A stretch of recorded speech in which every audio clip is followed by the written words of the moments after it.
এই দেখো ঠান্ডায় নিজেকে পুরো ঢেকে ঢুকে বরের স্কুটি চেপে বেরিয়ে পড়েছি দুজনে মিলে। আর কোথায় যাচ্ছি সেটা তো তোমরা ক্যাপশন পড়েই বুঝে গেছো। আর যাওয়ার পথে একটু মিষ্টি নিয়ে নিলাম।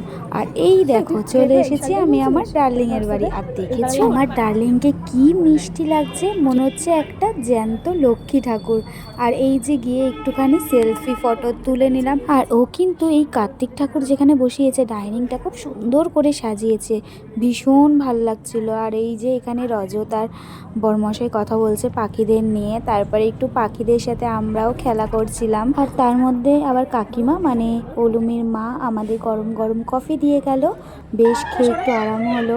আর এখানে দেখো বরমশাইয়ের জামাটা আবার ধরে পাখিগুলো কামড়াকামড়ি করছে। আমিও একটু পাখিগুলোর সাথে ফটো তুলে নিলাম, তারপরে বেশ কিছুক্ষণ নিচেই বসেছিলাম। তারপরে ছাদে চলে এসেছি খাওয়া দাওয়া করার জন্য, কারণ আমাদের বাড়িও ফিরতে হবে।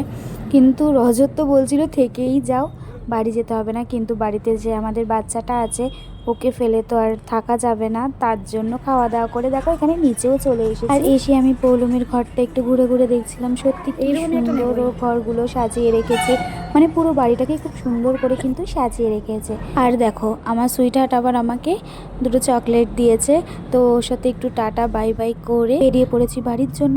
আর বাড়ি আমাদের ওর বাড়ি থেকে বেশিক্ষণের রাস্তা নয়, ওই আধা ঘন্টার মধ্যেই চলে আসা যায়। আর ফেরার পথে আমি একটু গুজির জন্য খেলনা আর ঠাকুরের জন্য একটু বাসন কিনে নিলাম। তারপরে দেখো বাড়ি চলে এসেছি, আর গুজি কিন্তু খেলনা পেয়ে ভীষণ খুশি হয়েছে। আর আমরাও কিন্তু পৌলুমি রজতের বাড়িতে কার্তিক পুজোয় গিয়ে ভীষণ ভীষণ খুশি হয়েছি।